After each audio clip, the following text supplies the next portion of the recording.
माता सीता ने भी किया था एक घोर पाप। मिथिला नगरी में जनक राजवंश राज करता था। उन्हीं में से एक राजा शीरध्वज थे। एक बार यज्ञ के लिए वो जमीन जोत रहे थे। उसी समय वहां से एक छोटी कन्या निकलती है।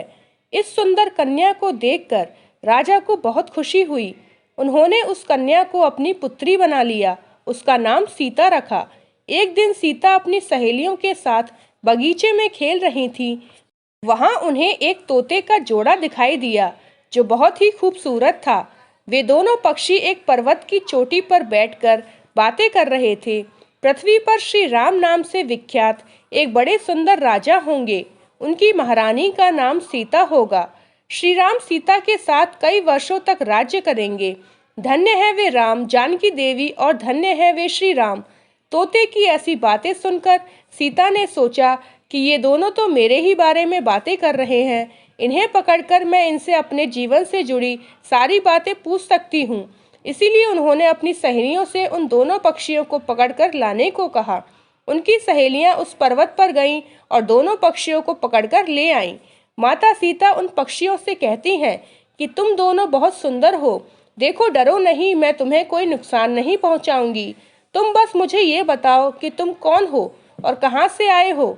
राम कौन है और सीता कौन है? तुम्हें उनके बारे में कैसे पता है? माता सीता के पूछने पर दोनों पक्षी बताते हैं कि एक बहुत विख्यात महर्षि वाल्मीकि हैं। हम दोनों उन्हीं के आश्रम में रहते हैं। महर्षि ने रामायण नाम का एक ग्रंथ लिखा है जिसका पाठ उन्होंने अपने शिष्यों को भी कराया है। उन पक्षियों ने सीता को यह भी बताया कि इस ग्रंथ में महर्षि वाल्मीकि ने बताया है कि महर्षि श्रृंग ऋषि के द्वारा किए गए पुत्रेशी यज्ञ से प्रसन्न होकर भगवान विष्णु, राम, लक्ष्मण, भरत और शत्रुघ्न ये चार मानव शरीर धारण कर पृथ्वी पर जन्म देंगे। बड़े होने पर श्री राम महर्षि विश्वामित्र और अपने छोटे भाई लक्ष्मण के साथ हाथ में धनुष लिए मिथिला आएंगे और शिवजी के धनुष को तोड़कर सीता से विवाह करेंगे। फिर उस पक्षी के जोड़े ने कहा, हे सुंदरी, हमने तुम्हें सब कुछ बता दिया, अब हमें छोड़ दो, हम जाना चाहते हैं। पक्षियों की बातें सुनकर माता सीता के मन में और भी बातें जानने की इच्छा हुई। उन्होंने उन दोनों से पूछा कि राम कहाँ होंगे, वे किसके पुत्र हैं, कैसे वो मिथिला आकर जानकी से विवाह करेंगे। नर तोता बोला कि श्री रामचंद्र का मुख कमल के समान सुंदर है, नेत्र बड़े बड़े और खिले हुए, नासिका ऊंची, पतली भुजाएं घुटनों तक, गला शंख के समान होगा। मैं उनका क्या वर्णन करूं, जिनके गुणों का बखान 100 मुख वाला भी नहीं कर सकता। दोनों पक्षी कहते हैं कि जानकी देवी धन्य है जो जल्द ही रघुनाथ जी की पत्नी बनकर उनके साथ कई वर्ष तक राज करेंगी। लेकिन तुम कौन हो? पक्षियों की बातें सुनकर सीता ने कहा कि जिसे तुम लोग जानकी कह रहे हो वो मैं ही हूँ।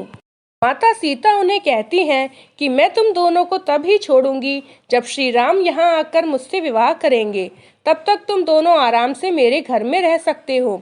ये बात सुनकर माता तोता जानकी से कहती है कि हम वन के पक्षी हैं, हमें घर में सुख नहीं मिलेगा।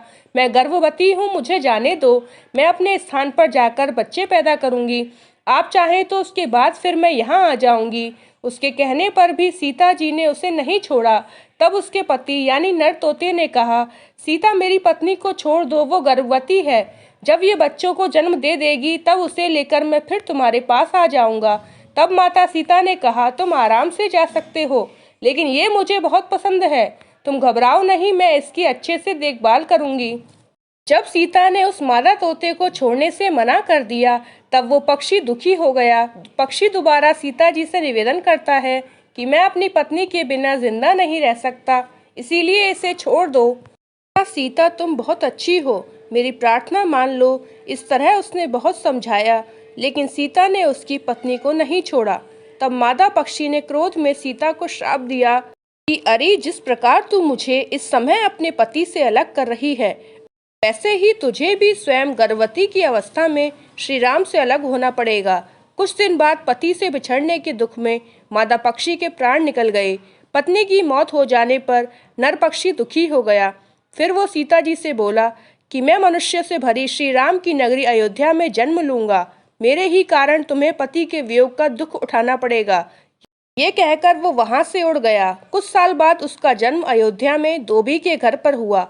उस धोबी के कारण ही सीता का अपमान हुआ। उन्हें अपने पति श्री राम से अलग होना पड़ा।